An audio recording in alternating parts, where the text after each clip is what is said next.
سکرات موت، موت کے وقت کی بے ہوشی،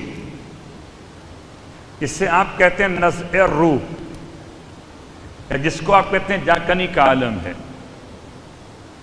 یا جس کو آپ کہتے ہیں حالت احتضار ہے۔ نام کوئی بھی دیں، حالت ایک ہی ہوتی ہے۔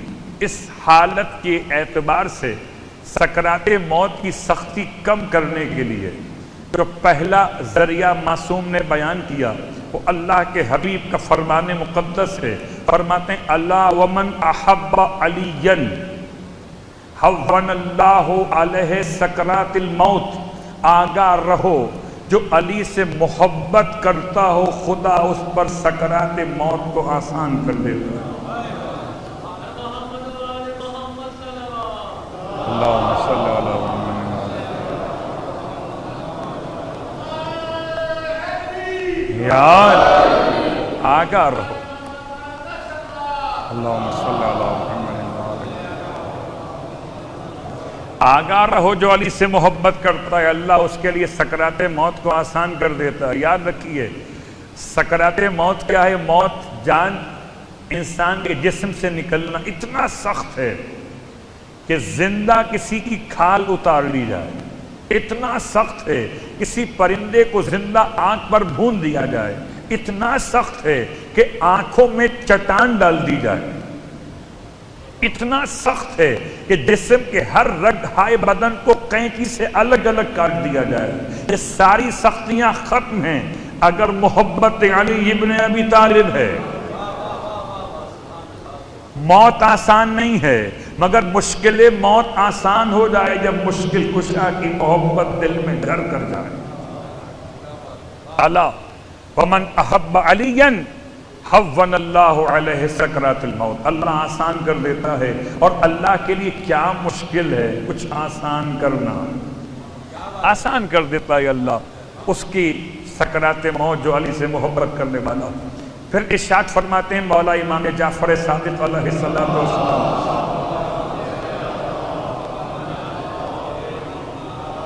اور روایت اصول کافی اور بہار سے پڑھ رہا ہوں، امام فرماتے ہیں مومن کے سرہانے 4 شخصیات آتی ہیں۔ رسول خدا آتے ہیں، مومن کے سرہانے رسول خدا جس کا کلمہ پڑھتا تھا وہ بھلا کیسے نہ آئیں گے سرہانے۔ امیر المومنین آتے، قربان جائیے، جس کی محبت میں دم بھرتے تھے، جس کے لیے بے ساختہ کہتے تھے کہ علی امام منستو منم غلام علی، ہر ایک مشکل وقت میں علی کو پکارتے تھے۔ عجیب تھے، اپنی مصیبت میں تو پکارتے ہی تھے، کسی اور کو مصیبت میں دیکھ کے بھی علی کو پکارتے تھے۔ روڈ پہ چلتے ہوئے روڈ پہ چلتے ہوئے کوئی انسان گر پڑا، آپ نے کہا یا علی مدد، اس نے نہیں کہا، آپ نے کہا یا علی مدد، بے ساختگی۔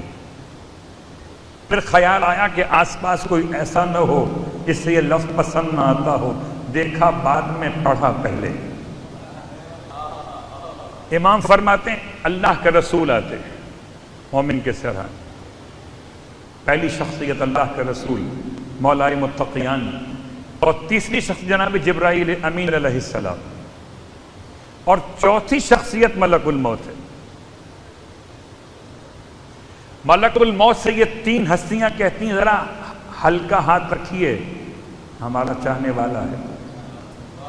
اتنی بڑی سفارش لگ جائے اگر انبیاء کا سردار کہے، اولیاء کا سردار کہے، فرشتوں کا سردار کہے، کہ خیال کرنا، اس کے بعد تو پھر کوئی گنجائش رہتی ہی نہیں۔ ملک الموت کہتے ہیں اس مومن سے کہ جہنم سے بچنے کے لیے، سختی موت سے نجات کے لیے کوئی پروانہ لے کر آئے ہو؟ صلوات پڑھیں محمد و آل محمد۔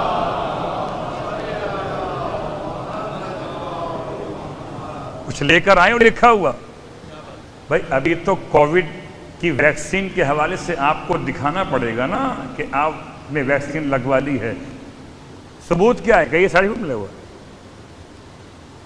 تو وہاں ملک الموت پوچھ رہے ہیں کہ کوئی لائے ہو پروانہ؟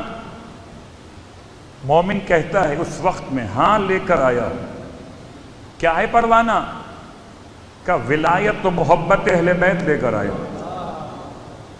ملک الموت کہتے ہیں بالکل تم نے درست کہا، اسی پروان کے ذریعے، اسی پروانے کے ذریعے جو لے کر آئے اپنے ساتھ، اسی محبت کی وجہ سے موت بھی آسان ہے، آخرت بھی آسان ہے. تو پہلا مسئلہ، اگر سکرات موت کو آسان کرنا چاہتے ہیں مولا کی محبت. دوسرا مسئلہ، ارشاد فرماتے معصوم وَمَنْ كَسَى أَخًا كِسْوَةَ شِتَاءٍ أَوْ صَيْفٍ، جو اپنے کسی مومن بھائی کو لباس پہنائے، سردی کا لباس ہو یا گرمی کا لباس ہو، کساہ اللہ من ثیاب الجنہ، اللہ اسے جنت کے لباس میں سے لباس پہناتا. وَحَوَّنَا عَلَيْهِ سَكْرَاتِ الْمَوْتِ، اور اللہ اس پر سکرات موت کو آسان کر دیتا ہے. اور یاد رکھیے، اگر سکرات موت کو آسان کرنا چاہتے ہیں تو جب بھی کبھی لباس اپنے لیے خریدیں تو ایک لباس اور خرید لیں سکرات موت کو آسان کرنے کے لیے. ایک یہاں کام آئے گا، ایک موت کے وقت. صلوات پڑھے محمد و آل محمد. دو لباس. اب چاہے سردی کا لباس ہو یا گرمی کا لباس ہو، کسی مومن کو لباس پہنائیے. ہمارے یہاں تو لوگ ایصال ثواب میں لباس دیتے ہیں. ایصال ثواب کا لباس اور ہے اور اپنی زندگی کا لباس اور ہے. یہ سنت مولائے متقیان کے دو لباس خریدے، ایک قمبر کے لیے ایک اپنے لیے. عمدہ لباس قمبر کو دیا، کمتر لباس خود منتخب فرما لیا. تو قمبر کہنے لگے مولا سے، مولا یہ آپ کے لیے بہتر رہے گا، آپ مولا اور آقا ہیں، یہ ہم پہن لیں گے. فرمایا قمبر تم ابھی جوان ہو، ہم بوڑھے ہو گئے. اور جوانوں پہ عمدہ لباس ریب تن کرتا ہے. اللہ اکبر. تو عمدہ لباس جناب قمبر کے دو لباس، ایک اپنے لیے. تو امام کے الفاظ کی اگر سکرات موت کو آسان کرنا چاہتے ہو تو کسی مومن کو لباس پہناؤ. اور تیسری اور آخری بات، ماہ رجب المرجب کے روزے جو رکھ لے تو خدا اس کی سکرات موت کو آسان کر دیتا ہے.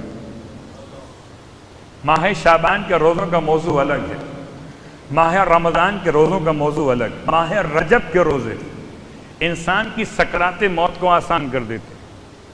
جو 3 اعمال میں نے بیان کیا آپ کی خدمت میں، سکرات موت.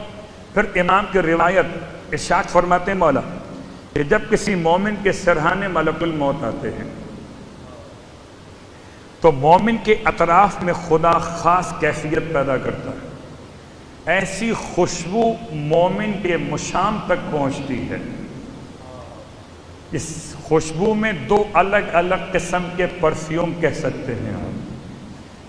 کبھی کبھی لوگ اس طرح سے بھی یوز کرتے ہیں کہ ایک پرفیوم کے بجائے 2 استعمال کرتے ہیں، الگ الگ خوشبو کے اعتبار سے دونوں کو ملا لیتے ہیں تو 2 ہوائیں چلتی ہیں مومن کے قریب، خوشبودار ہوائیں.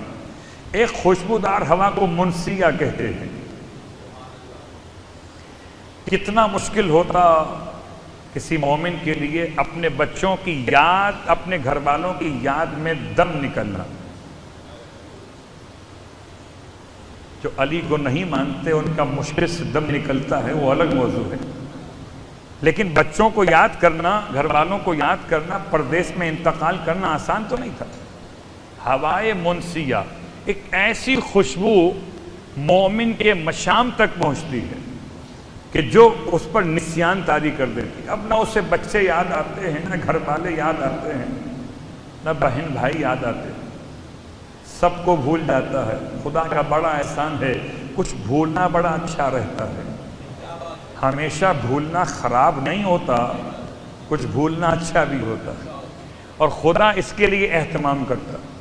اور ایک اور خوشبو مومن کے مشام تک پہنچتی، اس کا نام ہے خوشبو مسخیہ، جو مومن کو سخی کر دیتی ہے.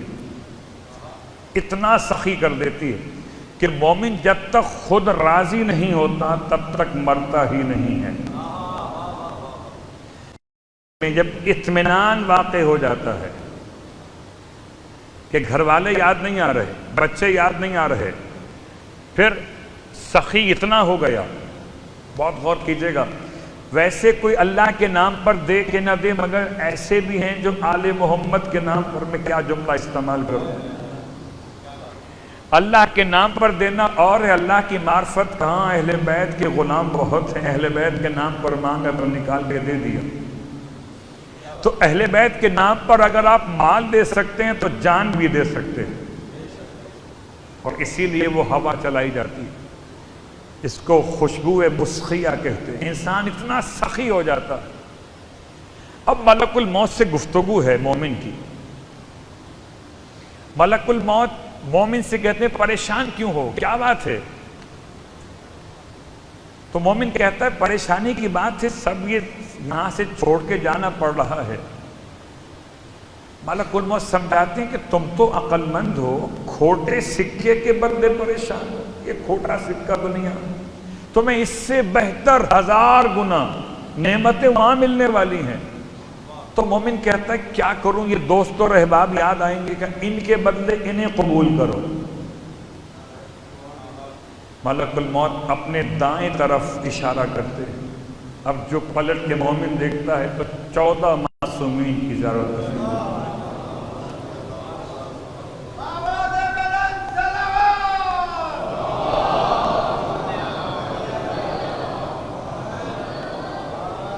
چودہ معصومین کی زیارت نصیب ہوتی ہے۔ اب ملک الموت پوچھتے ہیں اب بتاؤ چلو گے؟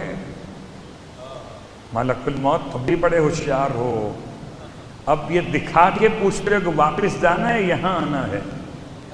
بھلا کون سا وہ شخص عاقل ہوگا جو یہ سودا نہ کرے، اس دنیا کے بدلے اس دنیا کو منتخب نہ کرے؟ مومن بے ساختہ کہتا ہے واللہ میں 1000 جان سے راضی ہوں۔ ملک الموت کہتے پھر بھی سوچ لو، اب واپس دنیا میں جاؤ گے تو زحمت نہیں ہوگی، بیماری نہیں ہوگی، تمہیں کووڈ نہیں ہوگا، گھبرا گئے تھے نا کووڈ کے نام، کچھ نہیں ہوگا تمہیں، واپس بھیج دیں۔ کہتا ہے اب کہاں جانا جب آل محمد آ گئے۔ اللہ اکبر، جب تک مومن خود راضی نہ ہو جائے، یا ایتھا النفس المطمئنہ، اب جب مطمئن ہو گیا، امام فرماتے ہیں اب فرشتہ کہتا ہے اے نفس مطمئنہ ارجعی۔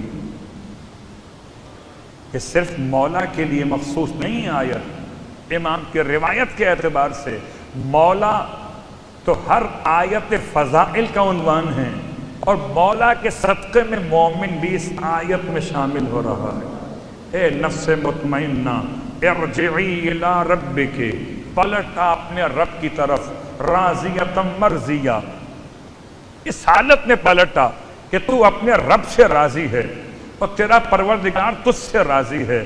فادخلی فی عبادی وادخلی جنتی، بس میرے بندوں میں داخل ہو جا، میری جنت تیری منتظر ہے۔